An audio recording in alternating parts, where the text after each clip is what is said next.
Assalamualaikum warahmatullahi wabarakatuh. Waalaikumsalam warahmatullahi wabarakatuh. Sekarang kita lanjut ke modul yang ketiga, yaitu kesehatan dan gizi. Ya. Perlu dipahami bahwa untuk mencetak generasi penerus yang sehat, tinggi dan cerdas, diperlukan pemahaman tentang pentingnya 1000 hari pertama. 1000 hari pertama. 1000 hari pertama dalam kehidupan itu adalah kehamilan. Dalam kandungan itu kan 280 hari selama berapa bulan? 9. Setiap suara itu. Jadi 1000 hari pertama itu termasuk kehamilan. Kehamilan itu 1 bulan itu 30 hari. Jadi 9 bulan berarti selama 280 hari. Ya. Itu termasuk di 1000 hari pertama. Nah, kelahiran dan nifas. Kelahiran dan nifas itu di usia berapa? Kelahiran dan nifas itu di usia 0 sampai 6 bulan atau selama 180 hari. Iya. Pintar ibu-ibu. Ya, sekarang sudah dari kelahiran itu sudah menjadi bayi.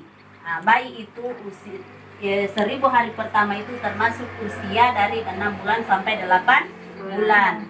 Nah, 6 bulan sampai 8 bulan itu berarti dari selang 6 bulan ke 8 bulan itu ada berapa bulan? 2 bulan. Iya, 2 bulan. 2 bulan berapa hari? 60. 60 hari. Nah, di usia bayi. Begitu juga usia 8 sampai 12 bulan. 12 bulan itu atau dikatakan apa? Satu tahun. 1 tahun berapa hari?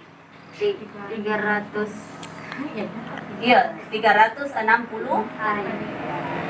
Jadi usia 8 sampai 12 bulan itu atau dikatakan dengan 8 ke 12 itu selang waktunya berapa bulan? 2. 8 sampai 12. 4. 4 bulan itu 4 dikali 30 sama dengan 120 hari. 120 hari.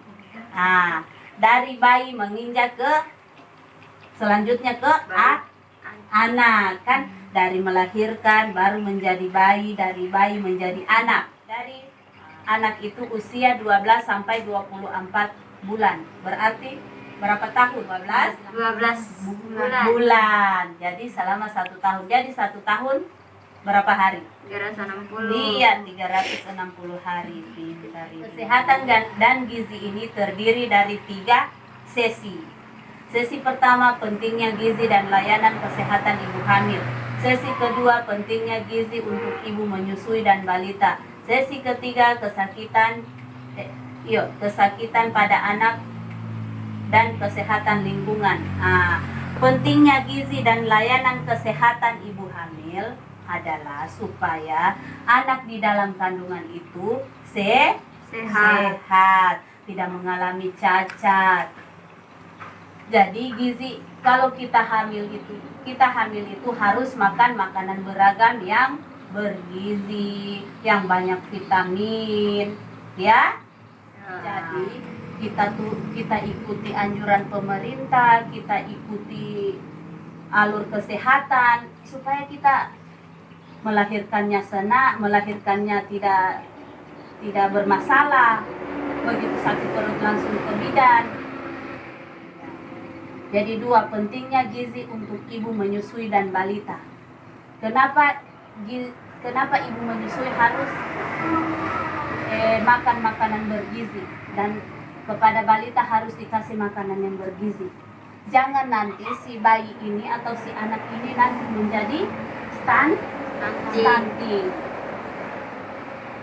Stunting itu standar berat badan tidak sesuai dengan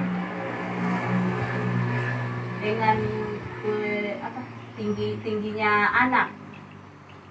Jadi itu semua yang dijaga, itu harus makan makanan yang bergizi, harus makan anak harus makan makanan yang bergizi. Jadi kalau kita menyusui itu, kan kita menyusui makan makanan yang bergizi, otomatis yang kita makan sudah dikasih tete, tidak lagi cuci tangan, tidak lagi apa segala macam. Kita juga harus jaga kebersihan, apalagi di saat begini ini, di saat di saat kabar-kabar corona. Jadi dari bepergian kita harus cuci tangan, kita harus banyak kita harus mandi, bila perhatikan makanan. Jika menyusui anak harus diperhatikan pola makan, jangan sembarangan kesakitan pada anak dan kesehatan lingkungan. Jadi kita menjaga anak itu agar supaya tidak sakit.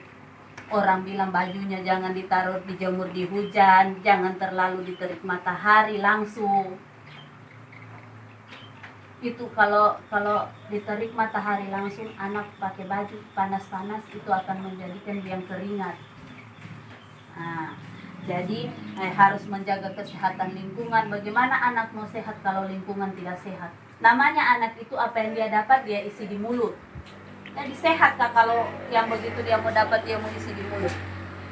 Nah, jelas tidak sehat. Jadi layanan kesehatan itu ada 10 kriteria. 1, pengukur. Kalau ibu hamil datang ke posyandu pasti diukur berat badan toh, diukur berat badan, diukur tinggi badan. 1, pengukuran tinggi dan berat badan. 2, tekanan darah. 3, lingkar lengan atas. 4, tinggi rahim.